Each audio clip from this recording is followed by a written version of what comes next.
কারাকারি করে লাভ না, রিজিক বন্টন করা। রিজিক কি করা? আর রিজকু মাকসুম, একদম বন্টিত হয়ে গেছে। আল্লাহি লান তামুতা নাফসান হাত্তা তাস্তাকমিলা রিজকাহা। আল্লাহর নবী বলেন, আল্লাহর কসম, একটি আত্মা, একটি প্রাণ মৃত্যুবরণ করবে না কোনো আত্মা তার জন্য বরাদ্দকৃত রিজিক পূর্ণ না করে। বাতেই লোকমা না খাইয়া আপনার বাপের ক্ষমতাও নাই, আপনি মরে যাবেন। আর যেটা নাই সেটা আপনি খাইতে পারবেন না। আমি খাইতে বসি ভাত, আমার প্লেটে ভাত নিয়া আমার বাচ্চা বাহিরে খেলে, 2 বছরের মেয়েটা মাঝে মধ্যে দৌড় দিয়ে আসে, আইসা এক লোকমা নিয়ে যায়, নিয়ে আবার দৌড় দিয়ে যায়, বাকি ভাত আমি শেষ করছি। তা আমার মালিক যেন বলে, আনিস, ওই মাঝখানের এই লোকমাটা তোর মেয়েরই ছিল, আমি তাকে যথাসময়ই নেওয়ার জন্য পাঠাইছি। তুমি যদিও ভাবছিলা পুরা ভাত তোমার, কিন্তু না, মাঝের এক লোকমা তোমার মেয়ের। হ্যাঁ, রিজিক বন্টিত হয়ে আছে, রিজিক বন্টিত হয়ে আছে। ইন্না রাব্বি ইয়াবসুতুর রিজকা লিমান ইয়াশা ওয়া ইয়াকদির। আল্লাহ বলে, বান্দা, আমি যাকে ইচ্ছা রিজিক বেশি দেই, যাকে ইচ্ছা রিজিক কমিয়ে দেই, এটা আমার ইচ্ছা, আমার ইচ্ছা। বিশ্বাস? এক বিমানে বিদেশ গেছে, একই কোম্পানির চাকরি করে, এক রুমে থাকে 16 বছর। আইবার পরে আমার পরিচিত একজনে বাড়ি গাড়ি অনেক কিছু করছে, আরেকজনে 16 বছর পরে আইবার সময় আরেকজনের থেকে ফ্যান হাওলাত কইরা টিফিন দেয়ছে। একবার সত্যি নিজে কইছে, কজুর এই ফ্যানটা আরেকজন তে লই আইছে। এক রুমে থাকছে, এক রুমে, এক দেশে। এমন হলো কেন? ফয়সালা কোথায়? আরে ফয়সালা কোথায়? এটা বুঝতেই হবে বাপ, এটা বুঝতেই হবে। দুনিয়া নিয়া কারাকারি না, দুনিয়া নিয়া কারাকারি না, দুনিয়া নিয়া কারাকারি না, দুনিয়ায় সেই যাবে। দাওয়াত ও তাবলীগের বিশ্ববিখ্যাত মুরব্বী ছিলেন, আহা, সোনার মানুষ ছিলেন, আলোকিত মানুষ ছিলেন হযরত মাওলানা উমর পালনপুরি রাহমাতুল্লাহি আলাইহি। উনি বলতেন, বাপ, মসজিদের ছাদে মনে করেন 500 লিটারের একটা পানির টাঙ্কি, আর নিচে 5টা ট্যাপ অজু করার জন্য দিছে। তো হযরত উদাহরণ দিতেন আর কি, যে 5টা ট্যাপ দিয়ে মানুষ অজু করে, এখন পানি শেষ, অজু করতে করতে পানি কি হয়ে গেছে, আর কয় লিটার শেষ হয়েছে। আচ্ছা, এখন মুসল্লি একটু বেশি দেখা মসজিদ কমিটি বলল যে না, কষ্ট হয় 5টা ট্যাপে অজু করতে, মুসল্লিদের আরো 5টা ট্যাপ লাগান। তো আরো 5টা ট্যাপ লাগাইছে। এখন ট্যাপ হয়েছে কয়টা? এখন মুসল্লিরা অজু করে 10টা ট্যাপ দিয়া পানি শেষ হয়েছে। এখন পানি শেষ হয়েছে কয় লিটার? ধরো মিয়া, আগে না 5টা থাকতে না 500 লিটার, এখন 1000 লিটার। কি লেগে 1000 লিটার? এই কথাটা বুঝছেন কি না বলেন? ওইখানে টাঙ্কি কয় লিটার, এনে ট্যাপ যদি আরো 10টাও বাড়ায়, পানি শেষ হয়েছে কদ্দুর? এই কথা, এটা আপনি যত দাম দেয় বাড়ান, শেষ হইতেন তো একত্র করলে এই 18টি হয়, 318 অথবা কি 9 দুগুণে 18। কথা বুঝছেন? হয়তো 3খানে 6 করে 18 হয়েছে, আর অথবা 9 9 18 হয়েছে, আর অথবা ডাইরেক্ট 18। তার মানে 18 ঠিক, হয়তো 318 অথবা 9 দুগুণে 18 অথবা ডাইরেক্ট কি, মানে আমনে দামদা বাড়াইয়া লাভ না, বাড়াইতে হইব ওই টাঙ্কি আসমানে বাড়াইতে হবে। কোরআনুল কারীমে স্পষ্ট কোরআনের আয়াত আছে, অফিস সামাই রিজকুকুম, একটা ডাইরেক্ট বাংলায় কইছে আল্লাহ। আমার শায়েখ আরিফ বিল্লাহ হাকিমুন নফস আল্লামা মুফতি মুশতাকুন নবী কাসিমি, এ হুজুর মাঝে মাঝে মহব্বতে এই কথাটা বলে। কোনো কথা একদম খুব স্বাভাবিকভাবে যখন আল্লাহ বলছেন, মনে হয় যেন বাংলায় বলছে। আল্লাহ বলে, অফিস সামাই রিজকুকুম, বান্দা, তোমাদের রিজিক আসমানে, আসমানে, আসমান। কোথায় বলেন না? এ খেতে না, গার্মেন্টসে না, মেলে না, ফ্যাক্টরিতে না, এগুলো সব আল্লাহর ফায়সালায়, আসমানি ফায়সালায় এখানে উৎপাদিত হচ্ছে। আল্লাহ আমাদেরকে বুঝ দান করেন। আমি আমার এই কথাটাই হৃদয়ের সবটুকু দিয়ে বুঝাইতে চেষ্টা করলাম। শুধু কেবল দুনিয়া নিয়ে কারাকারি করা না, শুধু দুনিয়া নিয়ে ব্যস্ত না, জিন্দিগি। বাপ আমার, যুবক ভাই, তোমার কাছে আমার অনুরোধ, মুরব্বী বাবা আপনাদের কাছে আমার অনুরোধ, কাজে লাগাইলেও এই হায়াত, নষ্ট করে দিল এই হায়াত। বন্ধু গড়লেও এই হায়াত, নষ্ট করলেও এই হায়াত। না আপনি আবার ফিরে আসবেন, না আমি আবার ফিরে আসব।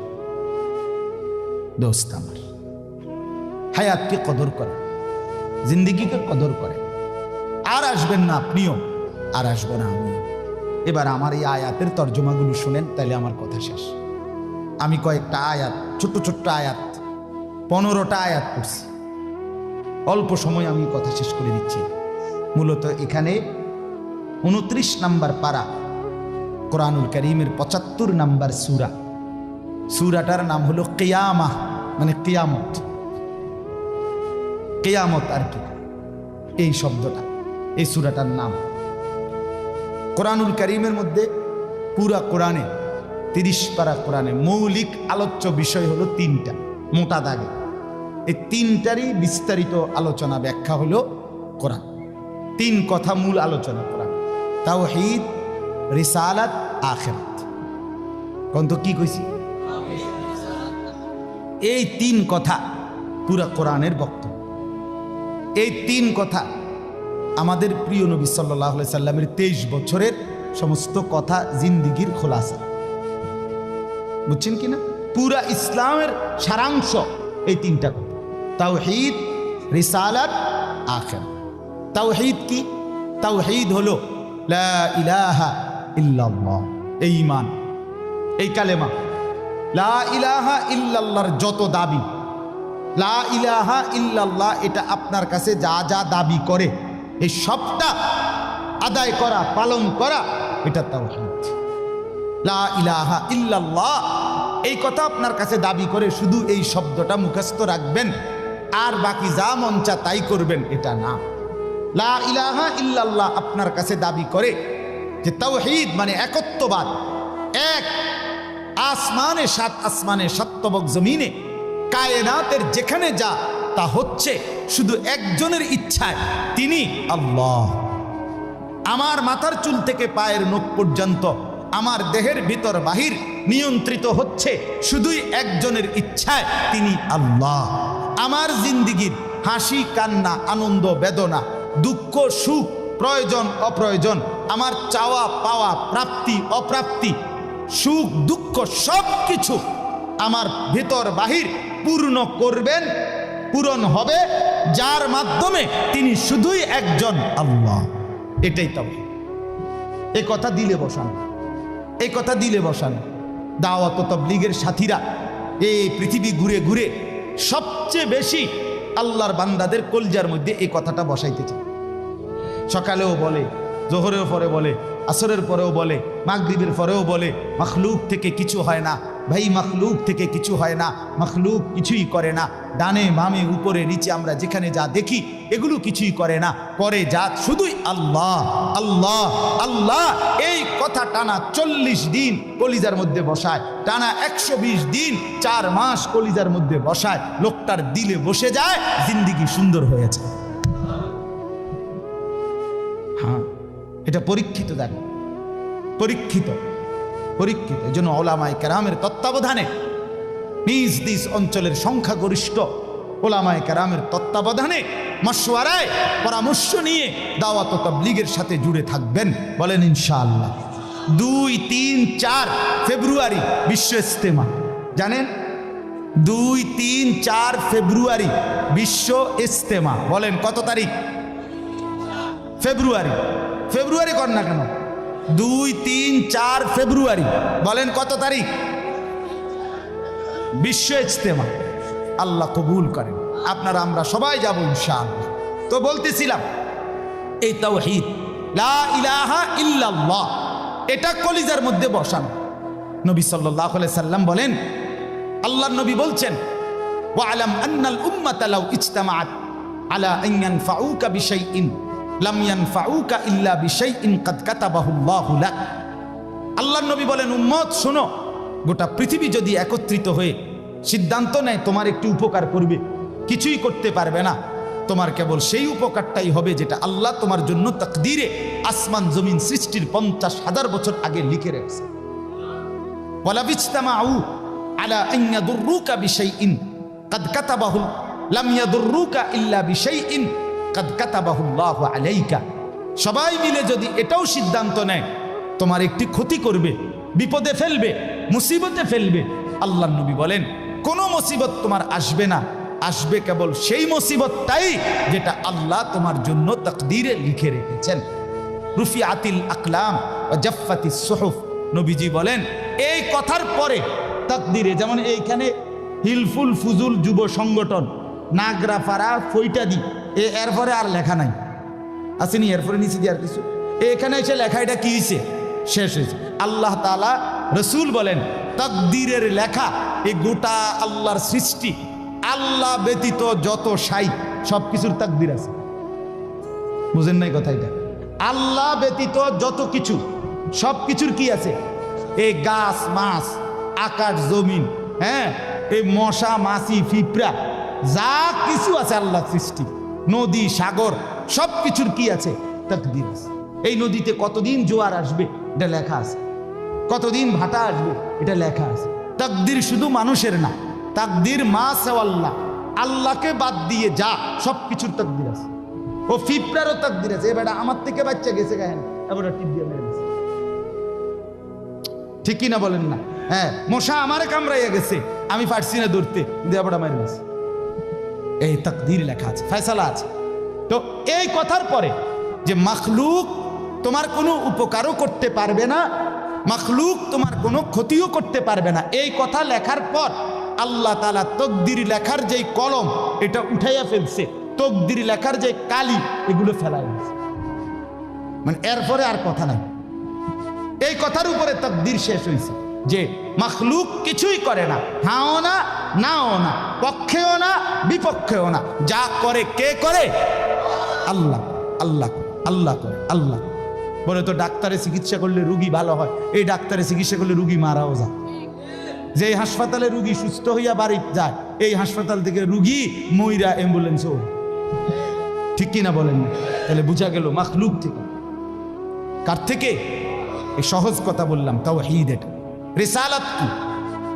রিসালাত হলো মুহাম্মাদুর রাসূলুল্লাহ সাল্লাল্লাহু আলাইহি ওয়াসাল্লাম। তার মানে মাথার চুল থেকে পায়ের নখ, জিন্দিগির পুরাটা, এই দেহের সব কিছু, এবং আমার জীবনের একেবারে ঘর থেকে দেশ জাতি রাজনীতি, ঘর পরিবার সমাজ, আচার আচরণ, বাজার ব্যবসা, লেনদেন, হাসি কান্না, আয় উপার্জন, সামাজিকতা, অনুষ্ঠানাদি, পাড়াপড়শি, সমাজের আমার জিন্দিগির, আমি এক মানুষ জীবনে যা করব, ঘরে কিংবা বাইরে, হাটে কিংবা মাঠে, বাজারে কিংবা ব্যবসায়, আয়ে কিংবা লেনদেনে, দেশে কিংবা রাজনীতিতে, সব কিছু একজন রসূল মুহাম্মদ সাল্লাল্লাহু আলাইহি সাল্লাম উনার দিক নির্দেশনায়, উনার সুন্নাতে, উনার তরিকার উপরে করা, এভাবে জীবনটাকে গঠন করা, এটার নাম রিসালাত।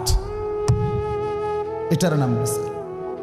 কোনোভাবেই বাপ এই কথা বলার কোনো সুযোগ নাই, ইসলামকে কোনো একটা জায়গার মধ্যে সীমাবদ্ধ করার কোনো অনুমতি নাই।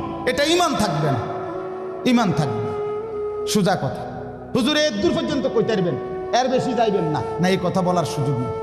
এটা কুফরি, কুফরি। ইসলামকে রাজনীতিতে টাইনে আইনেন না, ইসলামকে এলাকার টাইনে আইনেন না, ইসলামকে বাজারে টাইনে আইনেন না, ইসলামকে হাটে টাইনে আইনেন না, ইসলামকে ওইখানে না না। এটা যদি আপনি বিশ্বাস করে কন, এটা যদি আপনার কলজার থেকে কইয়া থাকেন, আপনার ঈমান নেই। কথা বুঝেন না?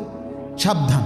হ্যাঁ, অপ্রিয় হইতে পারে কোনোটা, কোনোটা আপনার অপছন্দ হইতে পারে, কোনোটা আপনার গায়ে লাগতে পারে, কোনোটা আপনার নেগেটিভ হইতে পারে, কিন্তু এর মানে ইসলাম, আল্লাহর কোরআন, শরীয়তের বিধান, রাসূলুল্লাহর সুন্নাহ, জিন্দেগি আপন ধারায় চলতে দিতে হবে। আল্লাহ আমাদেরকে বুঝ দান করে। কোনো কিছুতে এই দাড়ি রাসূলুল্লাহ সাল্লাল্লাহু আলাইহি সাল্লামের বিধান কিনা? কথা বলেন না, বিধান কিনা? আপনি এটাকে তুচ্ছ তাচ্ছিল্য করলে হবে, আপনি এটাকে অবজ্ঞা করলে, হ্যাঁ হুজুর আর ওয়াজ নাই, ঘুরে ফিরে কেবল দাড়ির কথা বলতেছেন, আর কোনো আছে, এটাও একটা ওয়াজ, আপনি এটাও শুনেন, এরপর একটি শুনেন, অসুবিধা কি? আরো কমু, আপনি থাকলে তো আমি আরো কমু, অসুবিধা কি? কথা বুঝেন নাই? আমি এই সব কথাটা আমি এটা কি বুঝাইতে চাইলে, এটা কি বলতে চাই? আমি একবার একজনকে বলছিলাম যে আমি এই বলতে পারবো না, ওই বলতে পারবো না, একটা কাগজ লিখে দিছি উনি, এডি কম যাইত না। আমি মাশাআল্লাহ যেডি কওয়া যাবে না, এরপরে নিচে লিখে দিছে কোরআন সুন্নাহর কথা বলবেন। তো আমি বললাম এগুলো তো বাদ দিলাম, কোরআন সুন্নাহর কথাগুলো এডি বাদ দিয়া কি হইতে পারে? আঙ্কেল আপনি যদি স্যাম্পল হিসাবে আপনি কিন্তু 10টা মিনিট কইয়া দেন যে এগুলো হইল কোরআন হাদিসের কথা, এরপরে আমি ব্যাখ্যা করবো। আপনি কিন্তু শুধু মূল বক্তব্যটা শিরোনাম দিয়ে আপনি গুদ্দুর কইয়া দেন যে এটা কি কইতাম, আপনি কন এগুলো কি আর আমরা জানি? তো আপনি না জানলে কাগজ লিখুন। এটা তো একটা স্ববিরোধী কথা হলো, স্ববিরোধী কথা না। আপনি জানেন না, এদিক দিয়েও আপনি এটা বোঝেন, আবার আপনি আইন কানুন দেখাইতে আছেন, তো এটা আপনি কি বুঝে আইন দিলেন? আল্লাহ আমাদেরকে বিবেক দান করেন। এটা ইনসাফ না, বরং জীবনের সব কিছু রাসূলুল্লাহ সাল্লাল্লাহু আলাইহি ওয়াসাল্লামের সুন্নাহর আলোকে, দিক নির্দেশনার আলোকে পালন করা, এটা ইনসাফ, এটাই দ্বীন, এটাই ইসলাম, এটাই শরীয়ত, এটাই নাজাত, এখানেই জান্নাত। আমার ঘাটতি আমাকে মেনে নিতে হবে, আমার কমতি আমাকে এটা মেনে নিতে হবে। মেনে নিতে হবে কিনা বলেন? হ্যাঁ, স্বীকার করতে হবে এটা আমার কমতি, এটা আমার ঘাটতি। অবজ্ঞা করা যাবে না, তুচ্ছ তাচ্ছিল্য করা যাবে না, টিটকারি মস্কারি করা যাবে না। ইসলামের একটা ছোট্ট জিনিসকেও তুরস্কার করা, তুচ্ছ তাচ্ছিল্য করা, ইস্তেহজা করা, এটা কুফর। আপনি জিজ্ঞাসা ওলামায়ে কেরাম, এটা শরহে আকায়েদের মাসআলা, কুফরি। আমনে দাড়িকে, মেসওয়াককে, টুপিকে, পাঞ্জাব, যা কিছু ইসলামের নিদর্শন, তার একটি জিনিসকেও আপনি অবজ্ঞা করতে পারবেন। ইস্তেহজা আপনি পালন না করা, এটা হলো কবিরা গুনাহ, আর অবজ্ঞা করা কুফর। একদিন মসজিদে মুয়াজ্জিন বেচারা পাগড়ি মাথা দিতেছে, ভদ্রলোক পয়সাওয়ালা মাতবরে এনে খাড়াইয়া এক পাশে প্রথম কাতারে, সে বলতেছে এই সমস্ত তেনাতুনা বান্ধনের টাইম এখন আসেনি।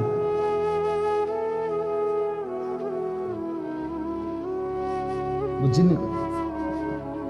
হে প্রথম কাতারে পয়সা ওরা টাইলসের টিয়া দিছে, বুঝেন না কথাটা?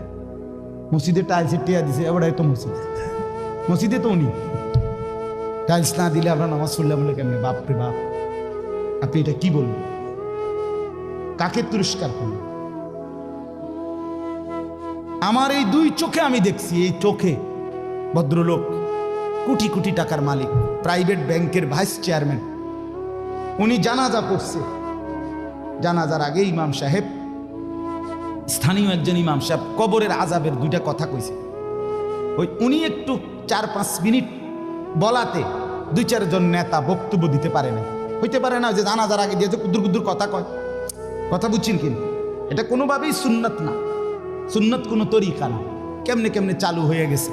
যাই হোক, তো ওই ইমাম সাহেব কবরের আযাবের কথাটা বলাতে হতে পারে 2-4 জন নেতার বক্তব্য দিতে কি হয়েছে, একটু সময় হয়েছে না বা পারছে না দিতে।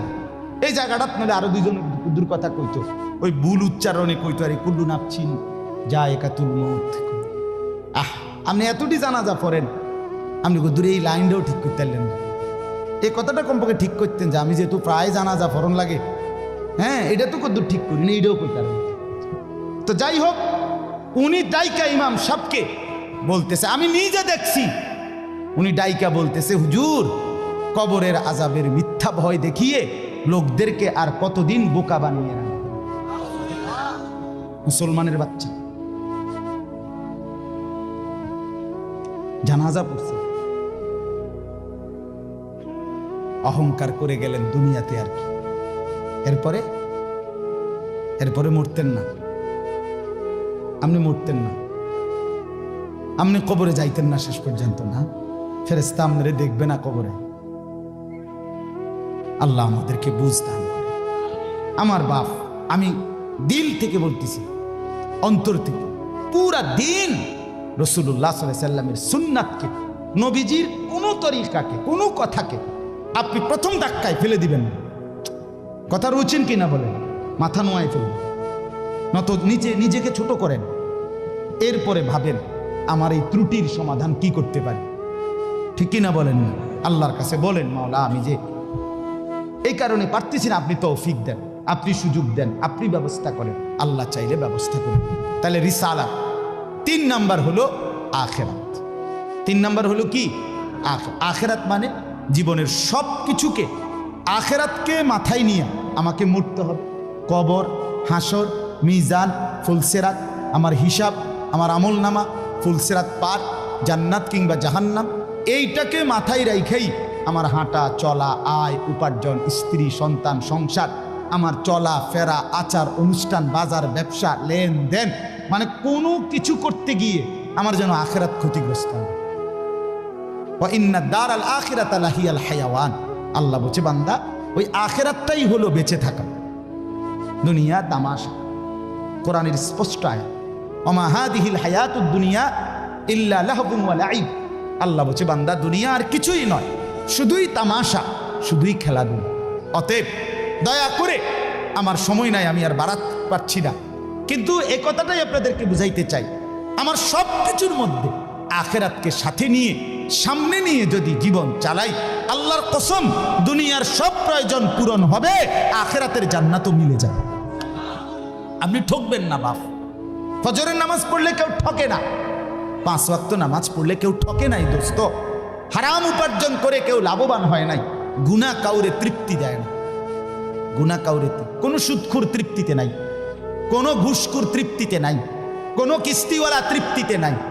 90,000 টাকা ইনকাম করে, 60,000 70,000 মাসে ন্যূনতম কামাই।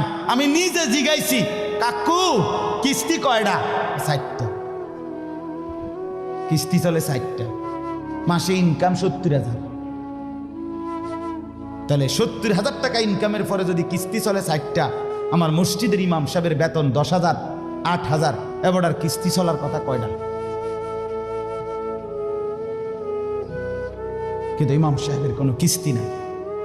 ঠিক কিনা বলেন না?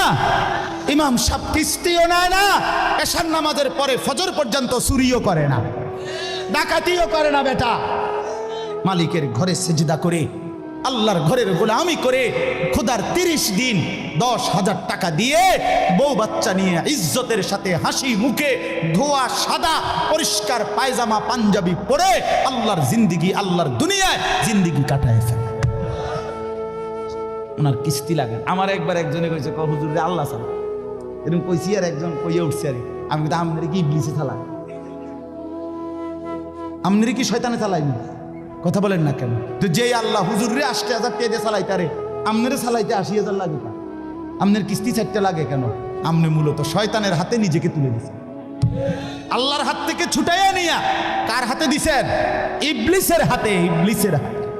আপনি সুখ পাইতেন না, মনে রাখেন। আমি লিখকে দিলাম, সিল মাইরে দেবো, আমার সিল আছে, সুন্দর সিল, ওই যে কম্পিউটার সিল যে থাক, আমার এডি সিল আছে। আপনি সুখ পাইতেন না, আপনি তৃপ্তি পাবেন না। গুনাহ তৃপ্তি দেয় না।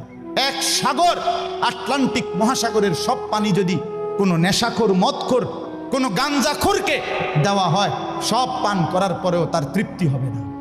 কিন্তু 1 গ্লাস পবিত্র পানি পান করে তৃপ্ত হয়ে যায় হালাল। সারা পৃথিবীর 100 কোটি নারী যদি আজকের অসভ্য উলঙ্গ ছবি দেখে, যেই যুবক এরে যদি 100 কোটি নারীও উলঙ্গ করে দেখায়, কসম আল্লাহর, এই জানোয়ারের তৃপ্তি হবে না। কিন্তু একজন পুরুষ 70 বছর 90 বছর একজন হালাল স্ত্রী দিয়া তার জিন্দিগি কাটায় ফেলে। হালাল তৃপ্তি দেয়, হারাম কি দেয় না? আল্লাহ আমাদেরকে বুঝ দান করে। অতএব আখিরাতকে বাদ না দেওয়া। যুবক বন্ধু তুমিও না, বুড়া বাপ আপনিও না, পর্দার আড়ালের মা বোন আপনারাও না। আল্লাহ আপনাদেরকে তৌফিক দেন, আল্লাহ আপনাদেরকে কবুল করেন। পরবর্তী ভিডিও পাওয়ার জন্য আমাদের চ্যানেলটিকে সাবস্ক্রাইব করে আমাদের পাশে থাকুন। ধন্যবাদ।